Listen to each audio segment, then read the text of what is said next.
Blood Bank of Goa Medical College for organizing this camp.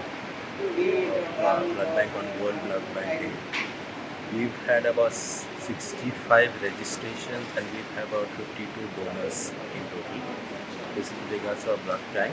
Plus, we've also had an eye camp by Blink and Beyond, which is happening on the ground floor. We've had a good response over there also.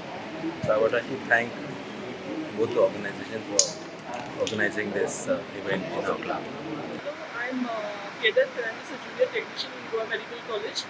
Today, Kalanguj Association has organized a blood donation camp for the first time in their premises, and they have got a very good response. We have almost about 65 registrations, and total number of blood donations are 52. One of the member, the channel, has taken this initiative because he has seen the shortages which are happening in all the hospitals and the requirement of blood all over Goa. So he has done this for the first time for the club. तुम्ही पळयतात गोंयकारपण गोंयकारांचो गोंयकारा खातीर.